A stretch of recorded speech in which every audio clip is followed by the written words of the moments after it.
Hello everyone, welcome back to ZeroSpace Security. This side Akash, and today we are continuing the Speakeasy audiobook series with part 8, Primal Brand Building the Attractive Personality. Basically, this chapter is honestly, about it's not about only communication. Basically, it is about energy, presence, confidence, networking, and how people actually remember you. So, we will talk about these things and we will try to understand those momentum, creating boundaries, decoding values, social opportunities, long-term networking, and building a personality that naturally attract the right people around you.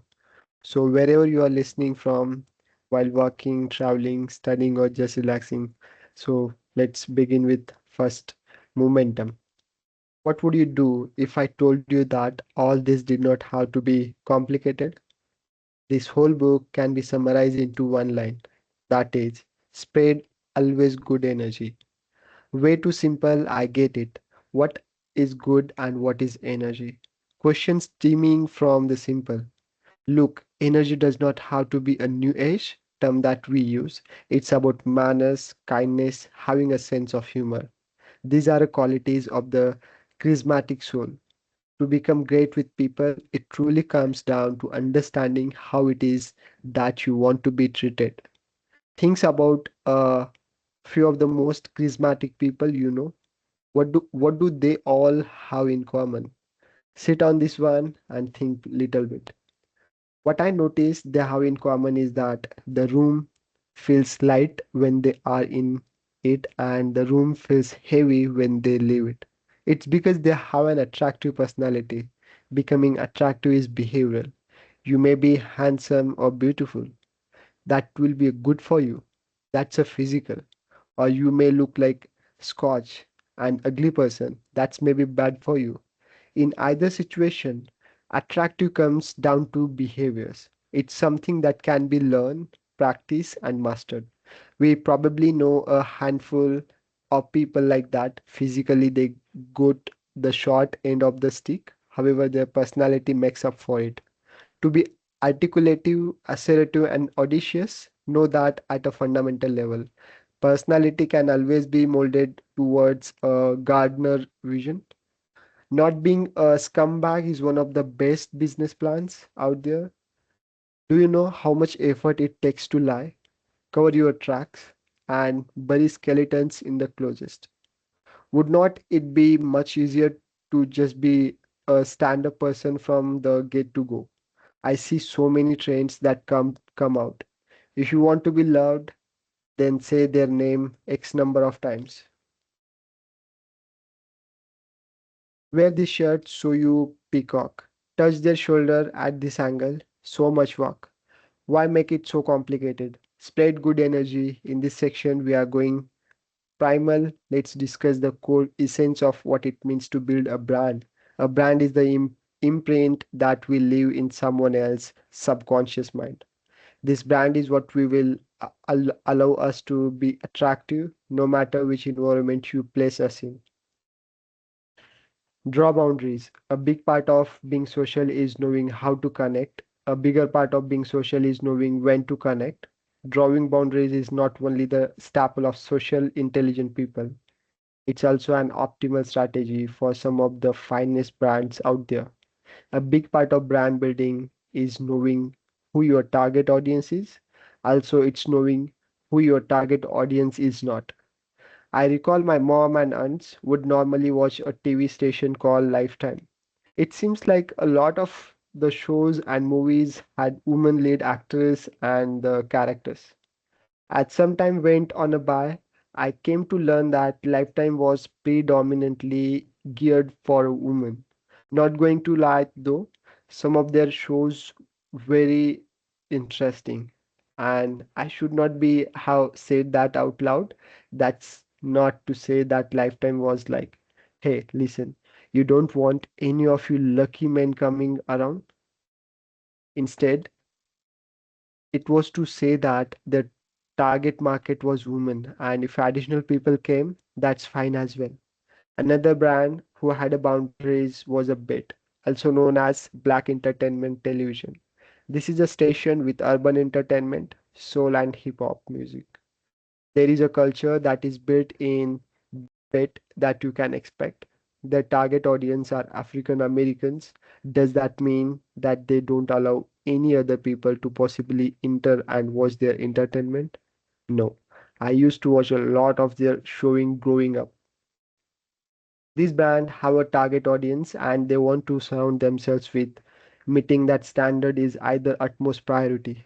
Anything else is a bonus by satisfying their primary intention. It's easier to spot the signal from the choice or from the noise. Who is your target? If you have to clue, if you don't have no clue, let me guide you with this one. There are two types of people who will seem to present themselves to you. Growth mindset, fixed mindset. If you are listening this book, I hope you are in the growth mindset. Be the student of the game who is continuously learning. Let your brand be the brand of associating with other growth minded people. Still, fixed minded people will try to come and take your time. They have the crab in the bucket sort of mentality, whining in your ears, saying stuff like, we also see how long this lasts, and undermining your success. A pushover just takes that. They have a sarcastic mindset regarding people. That's like a man within about Lifetime's television program. Lifetime CEO will be like, I see where you are coming from, but you are not out or our target market. They can make this statement with assertiveness because they are defending their truth. Some will bet if they are getting criticized by people far beyond their target market. The thing with leveling up is that it can lead to more criticism from different people. Without any form of boundaries, all critics sounds like valid critics. That would be a false. Just like a dollar is a different from a penny, all opinions are not created equal. To build a primal brand, keep remembering what you stand for, what were the core principles you created for yourself. This will allows you to have a lower thresholds for a blatant disrespect. You don't need to be loud when burning a bridge. Burning the bridge silently is more than enough.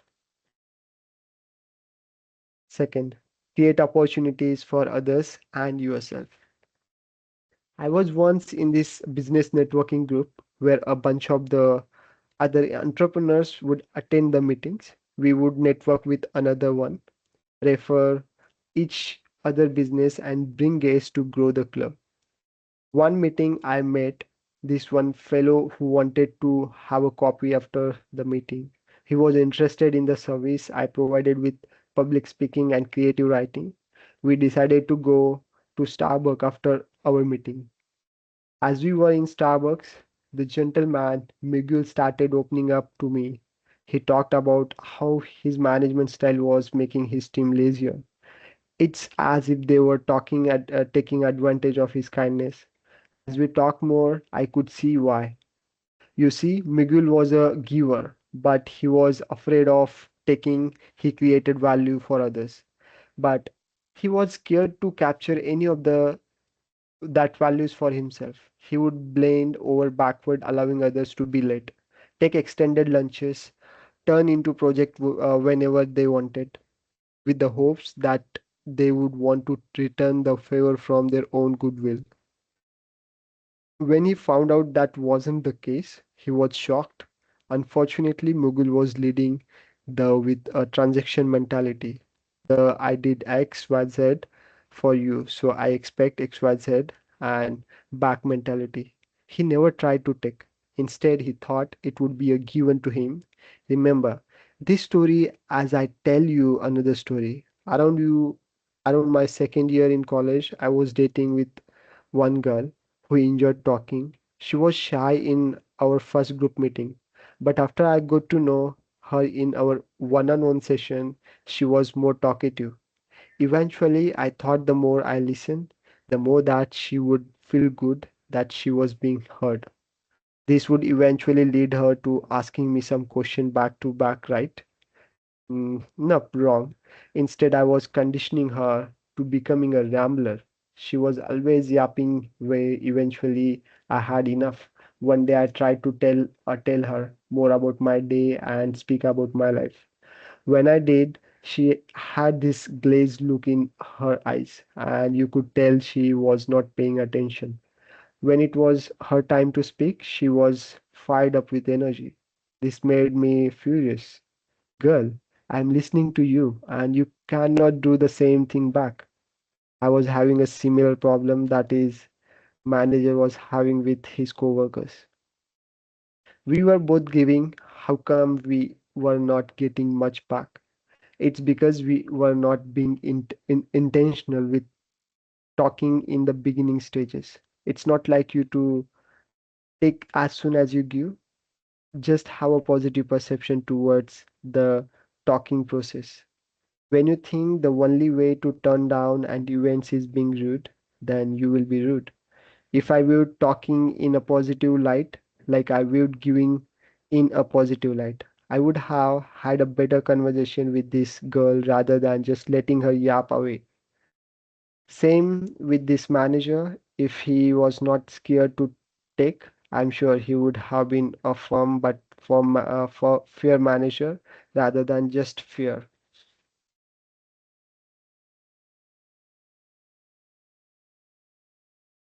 In the same business networking group, there was a girl named Ashley,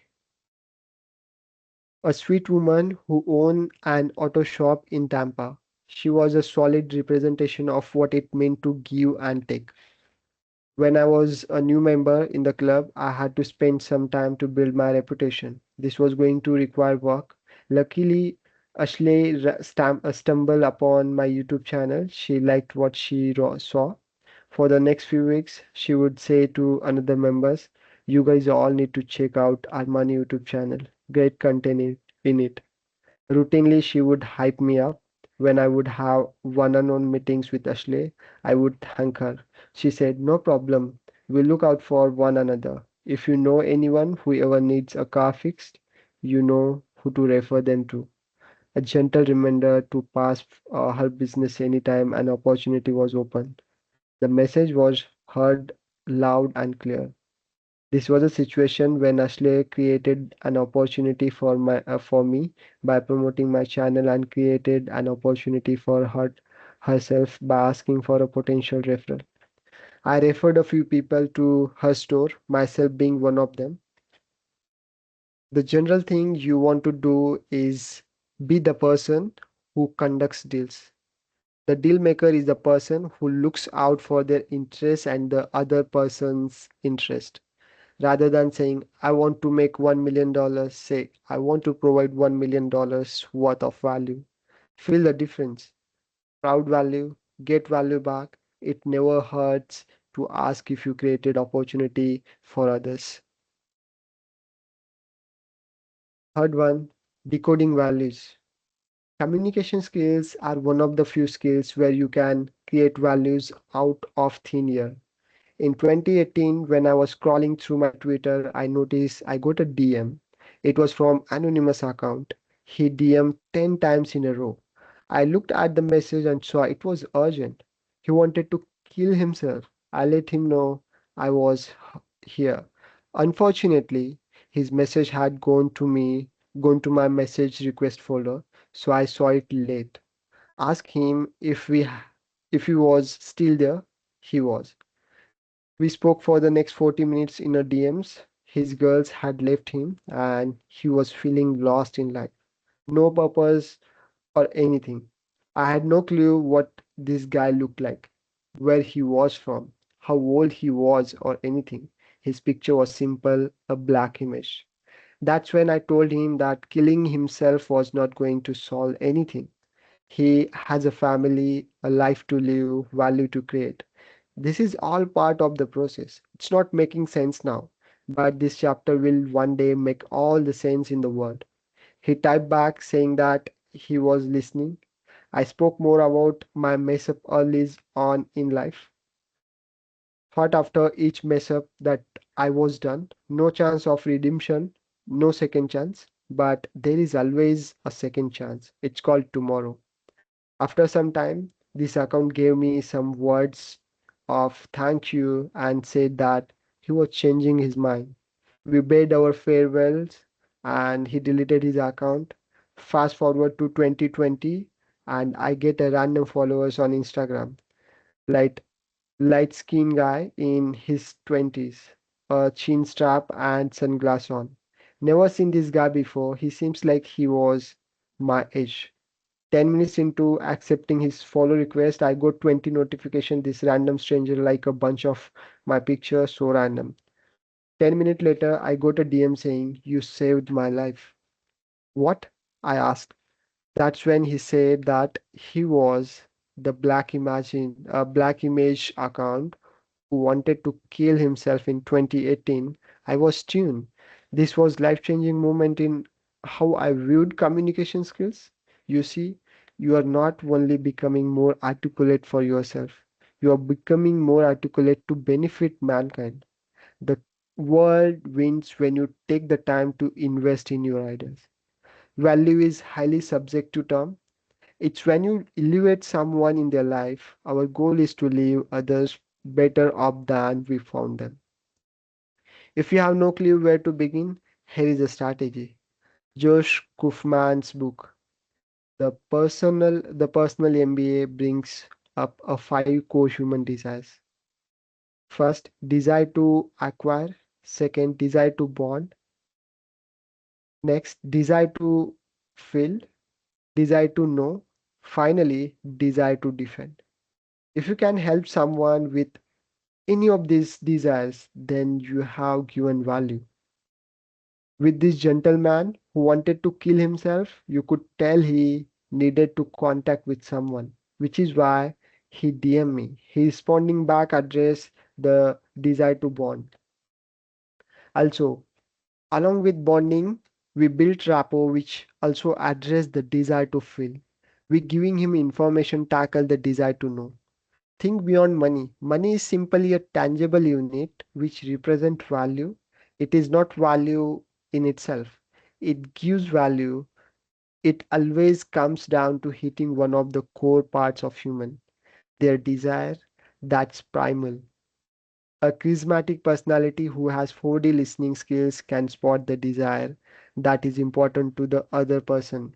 Find that desire and elevate them in that field. Once you do that one to multiply times, you start to decoding the meaning of value. Next, social opportunities. My social view changed when I stopped looking at people as strangers and began looking at them as the social opportunities. It's not where to introduce yourself in a bowl. The person who introduces themselves automatically starts off as the higher social valued individuals. Also, whoever introduces themselves works out their social muscles. I said this before and I will say it again. Give up power in order to gain it. There was a time in my high school year when the show Pickup Artist came out. This was show of Casanovas who taught dogs how to pick up women. This show was hit among a bunch of boys and men. People wanted to learn from these folks on how to pick up girls. After watching the show, my friend invited me to go to the mall with them.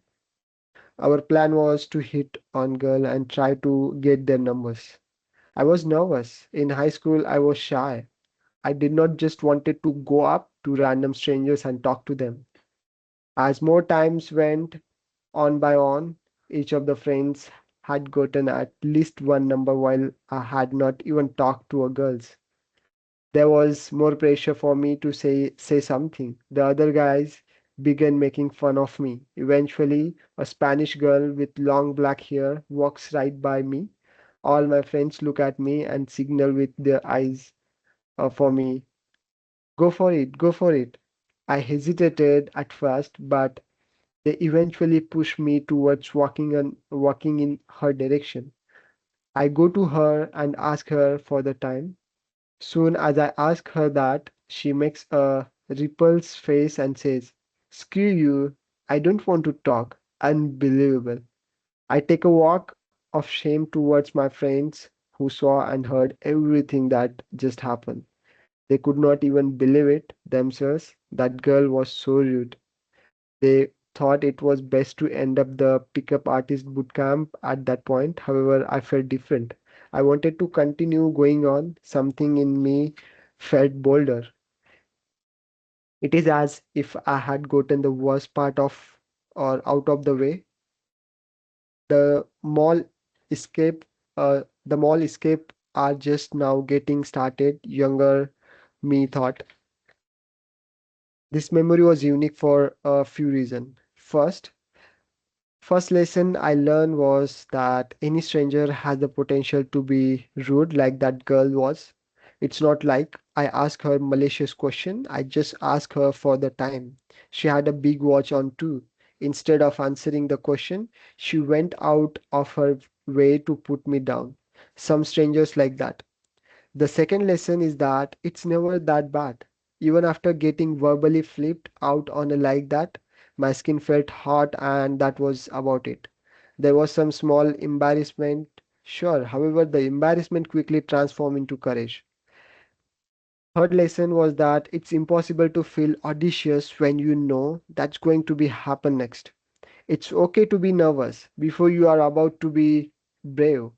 Rather than viewing strangers as strangers, view them as social opportunities, use opportunities where people are around to spark up just a bit small talk. This is more for you than them. Riding an Uber, ask the driver how their day is going. Waiters is doing a good job. Let her know she is doing a good job. See someone who is standing by themselves at a party, introduce yourself and then introduce them to others. Each social opportunity is different. Just know one thing. Each time you come into contact with social opportunity, you are giving up some power. You must give up power when we enter uncertainty. Fortunately, we come back from that realm of uncertainty intact. That's when an inner fire is lit a light in the chamber of our hearts. Next one is long-term networking. Is there a framework for how long you should be nervous for something? I have a rule. If it will not matter in a 5 weeks, then do not spend so much time being nervous about it. Simple rule, but a rule. Nevertheless, with dimensional thinking, communication skills changes, it's hard not to be nervous when you are a day by day kind of person. The attractive personality can think in decade by decade realms. We are not born to think like this. This mode of thinking is something that is built over a time. It's an emergent property of moving forward on eternal path, step by step every day. That's when the bigger picture paradigm is seen. Why is long-term thinking vital for a strong communication skills? Well, for one, it makes you less needy. Imagine a person who is day by day thinker going to high pressure networking event. For this person, this events already have level of pressure is going to bump up another 10 levels. An attractive personality who understand that there are plenty more networking opportunity in their near future will view these high pressure events as one of the plenty. This will give a raw energy of composer while being present in the event. This is how a network should be built over a time. Can these people stay with you for a larger time frame or are you just there to waste each other times? I once was scrolling through my Instagram and saw a post say, you